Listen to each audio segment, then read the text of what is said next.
from the International School at Tel Aviv University, you're listening to Rihla, the podcast of the MA in Middle Eastern Studies program. Rihla is the Arabic word for travelogue.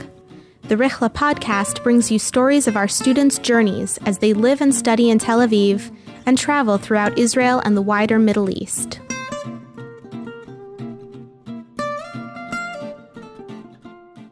So welcome to an episode of Rihla Podcast. My name is Valerie Strassmann, and I'm going to talk about the upcoming Israeli elections in March 2015 with three of our wonderful MAMES students.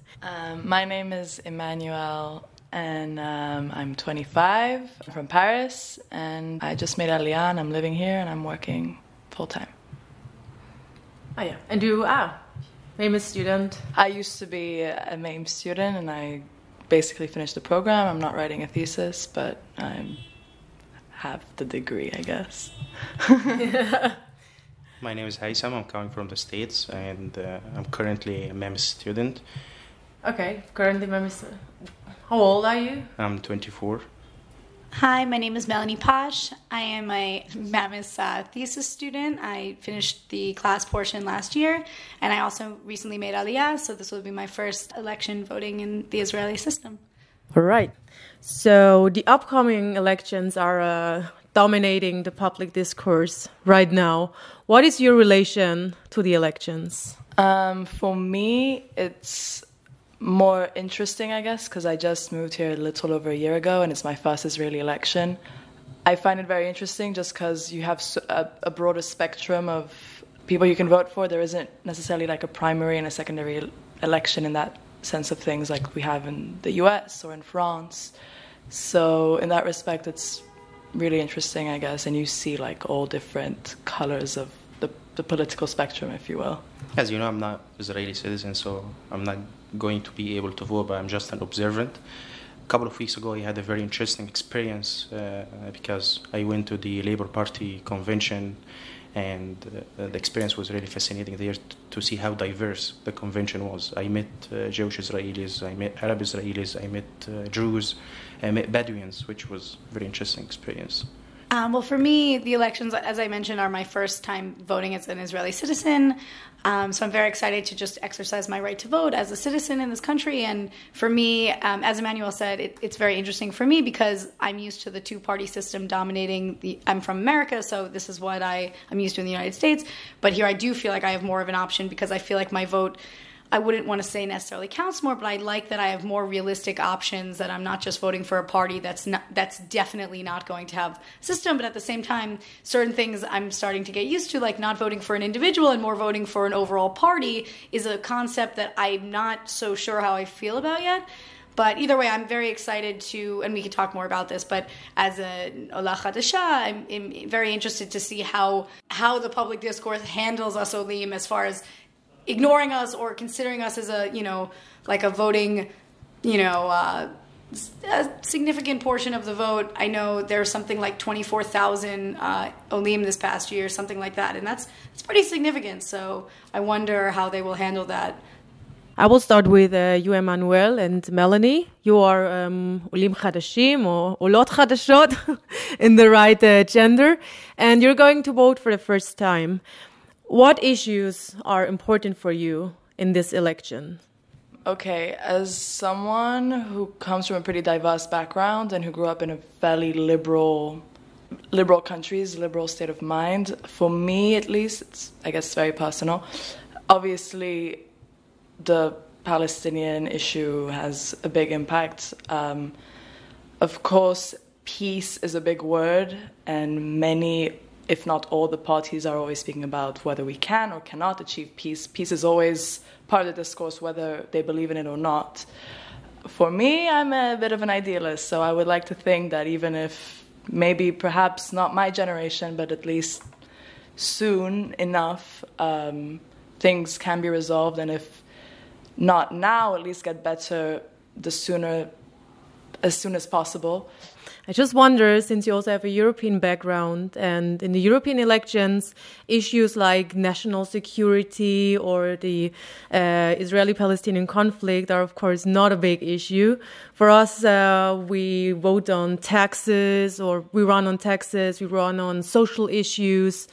Do you think that these topics important for you, and do you think that they are missing here in the Israeli elections? I don't think they're missing, and they are important to me.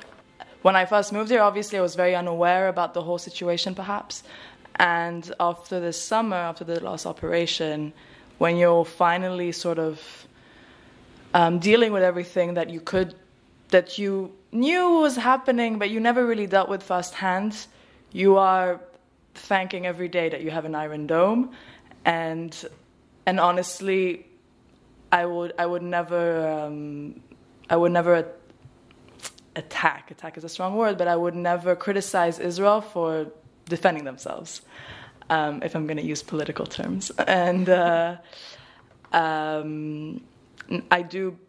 strongly do agree that national security is an issue, and I do want Israel to stay a safe country. And sometimes I wish that the means could be a bit less strict, but I can also understand where the fear comes from.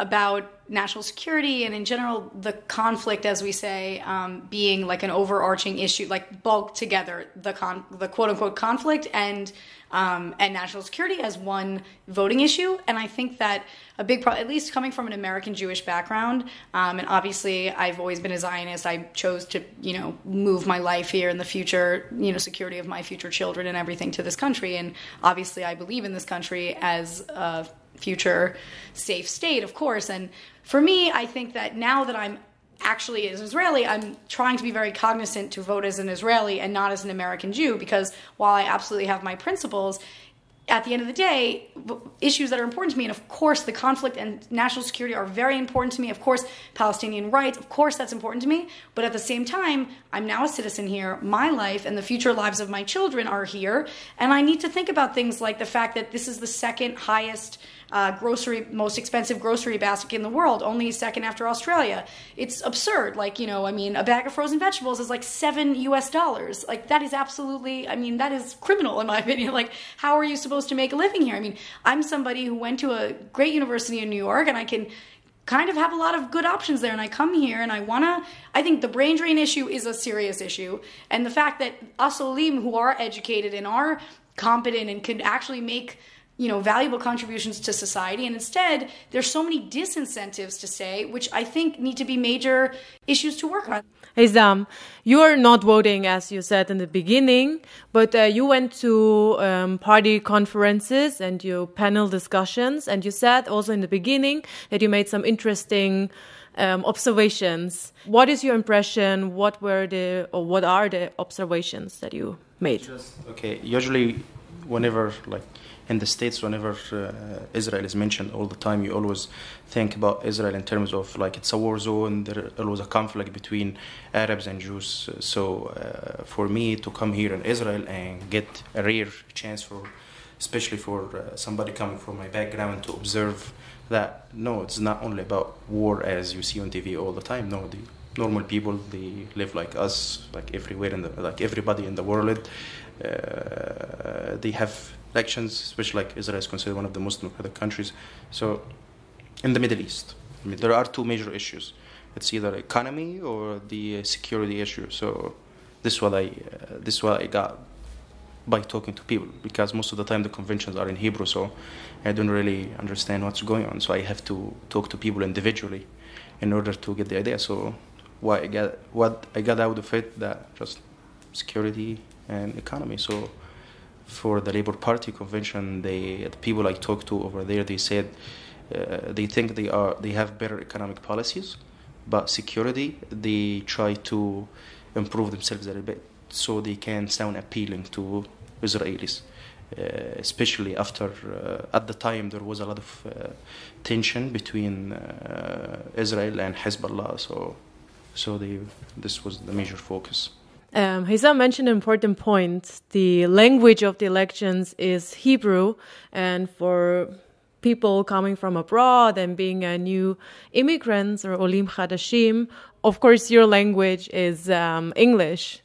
Is it a problem for you following the elections without speaking Hebrew perfectly? Do you think it's a problem? I think to a degree it is a bit of an issue. But I also feel like most politicians at this point either have a good enough English or have a few of them have English websites. So they are catering to Olim more and more, and they are sort of trying to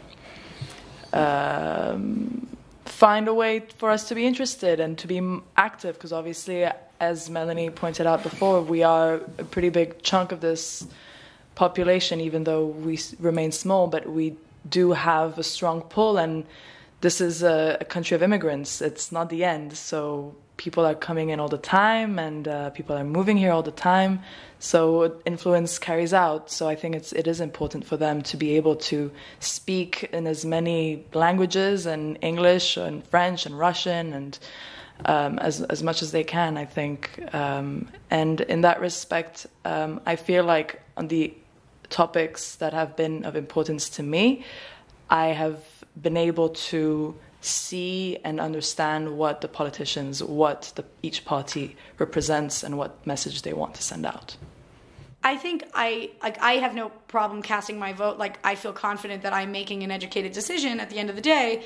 There's also an organization called Kol Ole that's really great, and they're having a round-robin thing on the 16th, I believe, at Kuli Alma, and what they're doing is having candidates from the major parties come and literally just have an open forum for any Anglos. I mean, I say Anglos, but I mean the language of discussion is English, but it could be, I mean, I really feel more for the people who are, immigrants of other linguistic backgrounds who English is their third language or something, because that's kind of not fair. I mean, life isn't fair, but I think that in general, like the fact that they have these things for Olim is great, but I think there could definitely be more. Most of the time when I attend conventions or meetings, the language spoken there is in Hebrew, but I depend on talking to individuals over there like in English. So sometimes I have friends who go with me, and they voluntarily start translating for me and giving me an idea about what's going on, which I really appreciate. So yeah, most of the time I have to use English in order to understand. In other cases, if I meet Arab Israelis, I will be talking to them in Arabic, which is my mother tongue, so I don't have an issue in this case.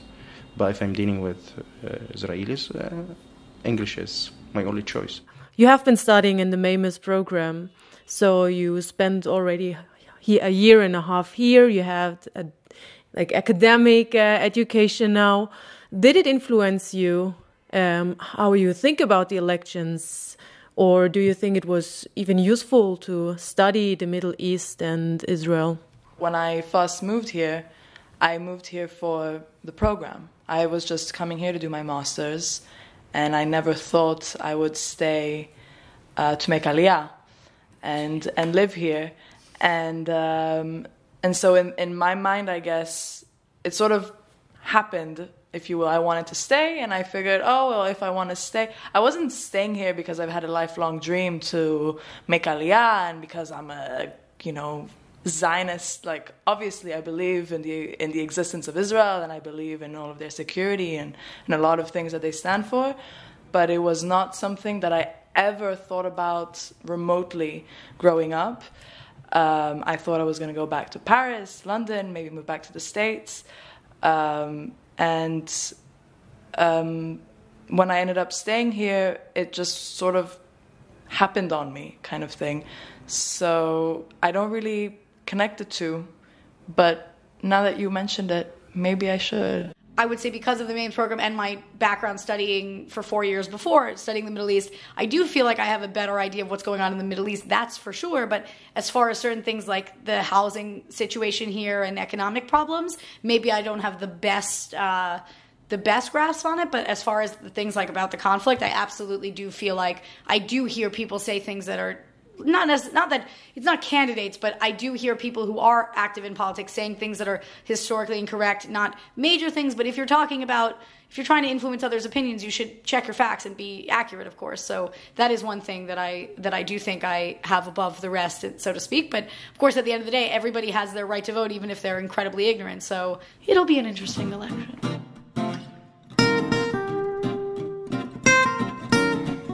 Thanks for listening to the Rihla Podcast. We have more episodes coming out soon, so stay tuned.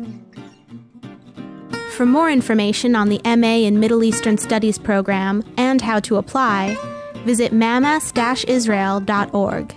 That's MAMES-Israel.org.